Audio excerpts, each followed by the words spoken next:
In the clear night of the nothing of anxiety, the original openness of beings as such arises, that they are beings and not nothing. But this and not nothing, we add in our talk, is not something, some kind of general appended clarification. Rather, it makes possible in advance the revelation of beings in general.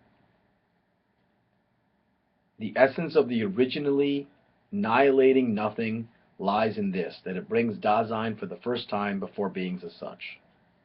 And that's how I concluded yesterday's meditation.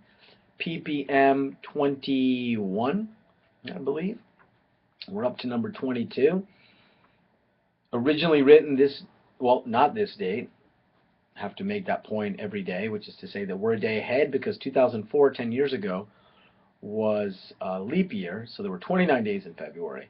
So whereas this is the 22nd phenomenological meditation that I'm about to read, it was originally written on March the 5th, and today's March the 6th.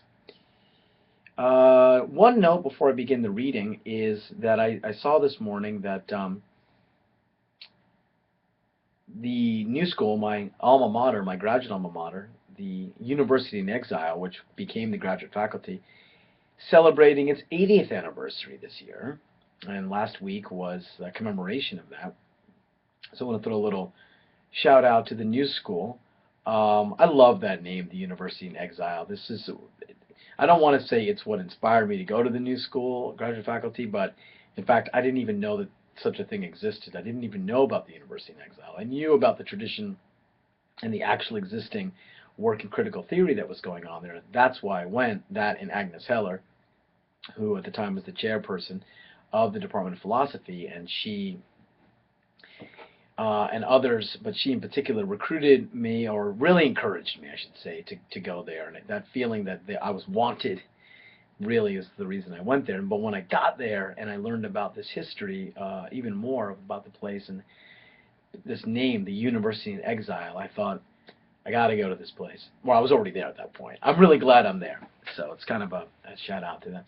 And yesterday I wanted to mention that the project that I'm going to be working on with the Sakas, with Hana Saka and Hanka Saka, is Jan Saka, the artist, design of the Grateful Dead's a set that he designed for them, set design, and also that they've made and used in 1989. And as we were talking yesterday, it dawned upon us that it's the 25th anniversary of the set. So it was in 1989 that the band was celebrating its 25th anniversary, which was interesting. So it's 50 years ago for them, but 25 years ago. So that's just sort of a side note for that project. So let's pick it up then here on PPM 22, I believe it is. And it looks as if I'm coming back to a question that I raised 2 or 3 days ago, which is something that the reviewer, my colleague and friend, good friend, Sam Rocha, pointed out in his review, and also in conversation with me when he reviewed it for the Studies in Philosophy and Education, the book Being and Learning, which ultimately, this writing became that.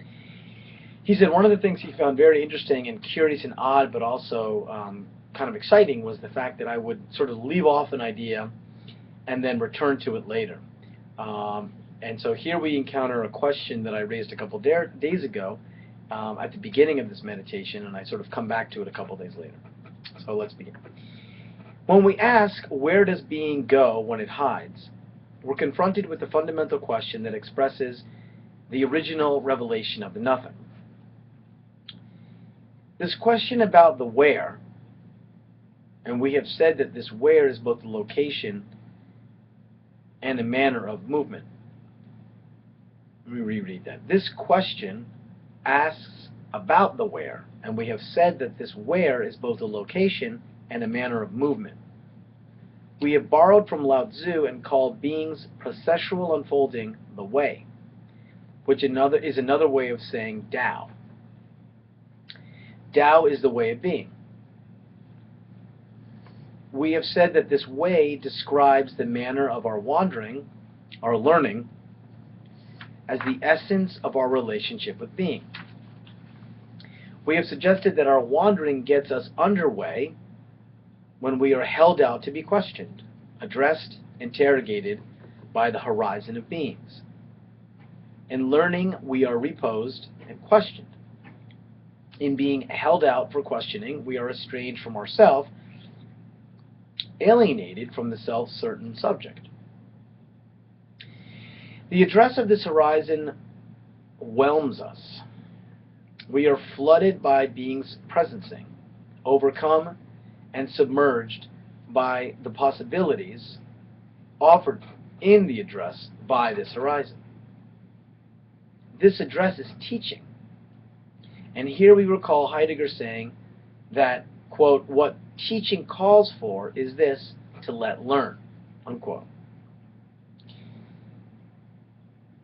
Learning is the essence of our relationship with being, for in this relationship we receive a teaching. Our releasement into this relationship is a giving in to the learning we are always already located in. To say giving in to is to suggest that in learning we have been offered something as a gift, and in this offering we have wandered upon a location. Above we call the location of learning a clearing. To give in to the teaching of the Tao is to wander into this clearing. Quote, the teacher is far less assured of his ground than those who learn are of theirs. Heidegger continues, in learning we have wandered into a shifting, moving, mysterious location. The clearing reveals a primeval chaos, but we are not yet capable of thinking this phenomena, for to do so would be to think the truth of the Tao. Yet the truth of being remains hidden, shrouded, nameless for us. Primeval chaos is beyond the way we are wandering in learning. Yet, this location where being hides, this profound mystery from which being appears as the process of unconcealment, is the very condition for the possibility of learning. The call of teaching is to let learn. We are held out and addressed by this call to learn. We hear this call but know not the source or the origin. We are turned towards this call and take it up, consider and thereby attempt to think about the origin of this call. We take a bearing and we seem to be pointing towards what withdraws. Quote, to the extent that man is drawing that way, he points toward what withdraws.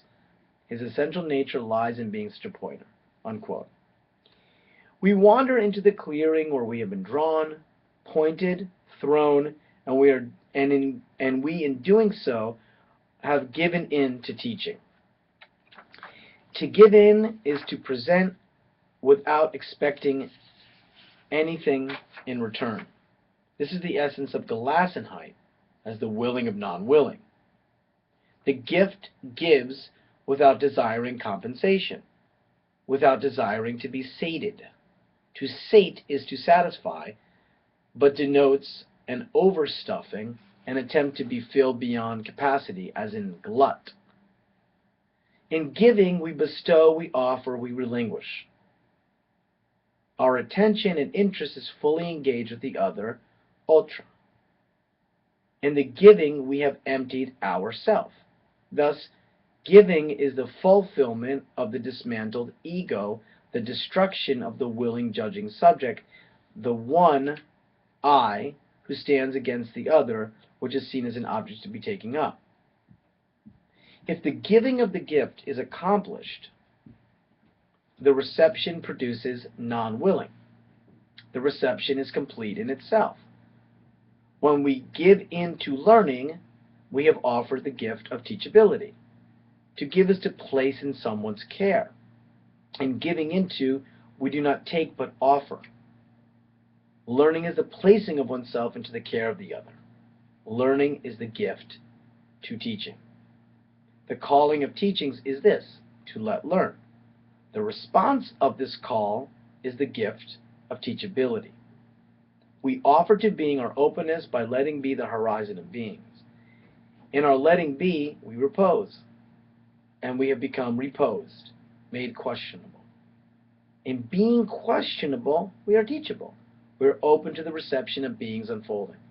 We offer to being the gift of openness by wandering into the clearing where we are held out, and being held out, we are questioned. The Tao is the way of questioning, but questions are raised about. We are this about that is required for being to emerge and return from beyond. We offer the gift of teachability, and from this arises the relationship of being and learning. That's it.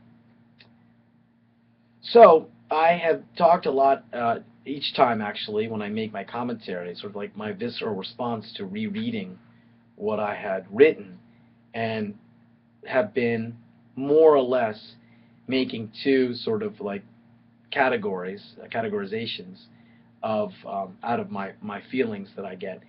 On the one hand, when I'm not saying anything new, so to speak, or when I'm repeating myself, and yesterday I talked about that in my post, but I've talked about it now for a while. It's compression. When there's a lot of compression going on, or feedback, when there's a feedback loop,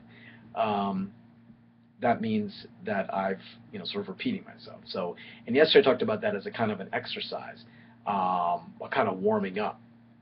So in this case, I'm sort of trying to work my way into the place of thinking of it.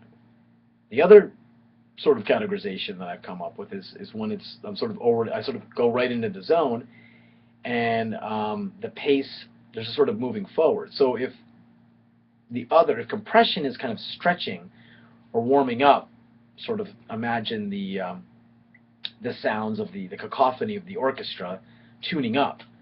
If compression is a kind of tuning up or a stretching prior to the writing, then the writing is when I go into the zone, and it's sort of hello, I'm busy, can't talk. I'm assuming that might have been my wife, and if not, I don't know who it is. And if it rings again, it's probably someone I don't want to speak to anyway, so I'll unplug it. So we've had phone calls, we've had cameo appearances from dad and son. So in this piece, though, I'm in the zone. And I think what's really exciting about this, and it's not even a month into it for me, is that here we have, well, first the introduction for the first time of beings, of this two-way offering. And it's interesting, this distinction between offering and gift is something that, again, mentioning Sam, that Rocha is very interested in this distinction, and he tends to and prefers to talk about the offering that's made as opposed to the gift. So the gift or the givenness of things as opposed to the offering. I sort of talk about gift here in the way that sounds more like the offering, where I talk about to give is to present without expecting anything in return. I tend to think that's what an offering is, although an offering to me is, so I speak here of giving and the gift. An offering to me is something that has more of intentionality than the gift. That is to say, if the gift is just giving and givenness, and it's sort of left at that, an offering has more weight to it, more intentionality to it. I think for Sam, it's the reverse, and maybe next week when we're in New Mexico, I'll get him on for a second cameo appearance, and we'll talk about this distinction. But here I talk about being as being offered a gift, so playing with that language, by us, right, by the learner, and it's the gift of openness. So we make the gift of openness, we give the gift of openness by wandering into the clearing, where, and in doing so, I'm arguing, we are creating the conditions for the possibility for the appearance of being to be perceived. So this may just sound all very traditional in terms of the sort of hierarchy of consciousness and knowing, where humans have this particular an elevated way of thinking, and our consciousness is in a certain form that we uniquely are capable of thinking in a certain way, which is to say of articulating what we're perceiving in a way that communicates to others, and as opposed to animals that are sort of on a lower scale. I'm not necessarily for or against that hierarchy, but I am for the notion that the human condition is something that's particular to humans, so it's a tautology there. And so our concerns, particularly about the concern of freedom, as well as the questions of justice, those are particularly human concerns. It may be the case that animals are concerned for their freedom, and it may be the case that they also have some sort of sentiments that we would describe as feelings for right and wrong, which then lead to a sense of justice. That may be the case. I don't know that, and I'm neither invested in taking a position on that, although I do think that our notions of justice in particular, as well as our idea of freedom, is related to animals as well as plants, right? So, and that gets us into a whole other discussion. My point here is that that our gift that I'm introducing here in this meditation, the idea that in learning we offer a gift to being, and the gift is our perception and in the form of our openness. So to be teachable is to place oneself in the ontology of the learner, is to make a gift to being, and it's the gift of our openness. In doing that and making that claim, then I'm also suggesting that being's presencing and its excess, the excess is also a gift. And so there's this reciprocity. There is this sharing of gifts, if you will. And so the gift that's made by us is the gift of our openness, our readiness to receive the gift of being's excess. And we need to make the offering in order to be teachable, and being becomes our teacher, which is really the first time that I talk about that learning is a gift to teaching, and then teaching in return responds by making us teachable, which is to say opens us up further. I think that's what I want to say, because we say that we're reposed, both glass and height, letting be, but reposed insofar as we become questionable. That's the teaching. And then I say, in being questionable, we are teachable. We are open to the reception of being's unfolding. We offer to being the gift of openness by wandering into the clearing where we are held out. In being held out, we are questioned. So here's an interesting thing. We are turned around. So the call is first. So being's always primordial, being's always first in the order. And we get called out. And we get called out and turned around. But that first call is conveyed through a messenger, and the messenger is the form, it comes in language. So it arrives in the form of philosophy, right, conveyed by philosophers. And philosophers, as I've been saying this week in particular, are artists. They're people that make things that are provocative. I'm going to sort of reduce it to that, especially after being at Jan Saka's studio yesterday and seeing the relationship between Saka and the Grateful Dead. So the artist, the philosopher, is the one who makes things that are evocative, and that is, they offer up something that turns us around to being's presencing. So they are the messengers. They convey the tidings of the thoughtful word. They convey the tidings of being. So we get turned around. And the first order of this process is that we get turned around, and philosophers turn us around by their philosophy. That's what we get offered, or what prompts us to be turned around. And then when we get turned around, you see, and we enter into the relationship of being and learning, when that happens and we start to think, say, and wander and all these, it's at that moment where the mediation takes us to an effacement or nearness or close proximity with being's presencing. And there, in the relationship with beings presencing, so the music or the artwork takes us there to the more primordial or originary event.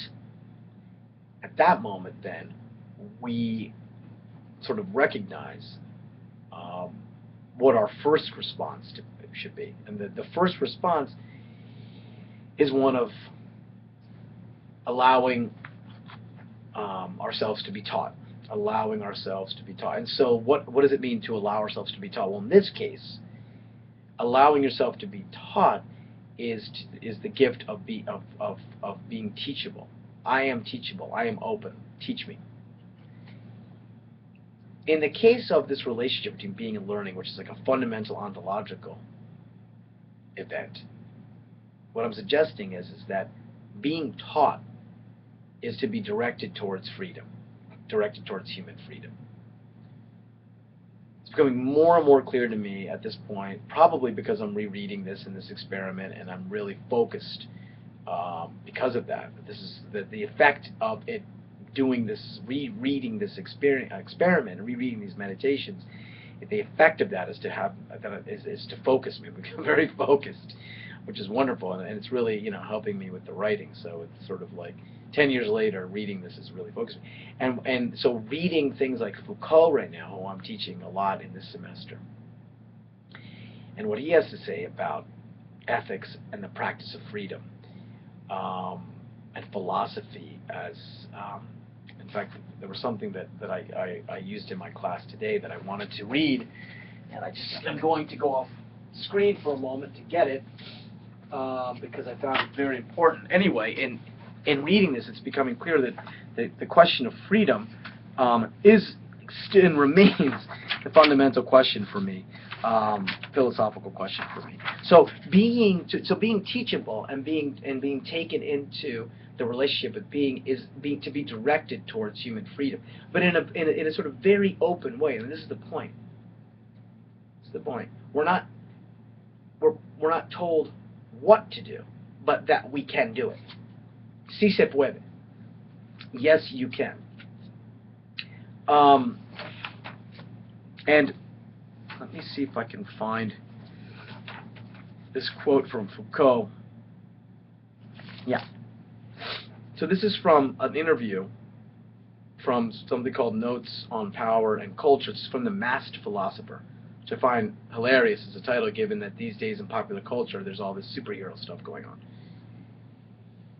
And so, very clear definition of what philosophy is. Foucault, what is philosophy if not a way of reflecting, not so much on what is true and what is false, as on our relationship to the truth? So, people sometimes complain that there is no dominant philosophy, in his case, in France.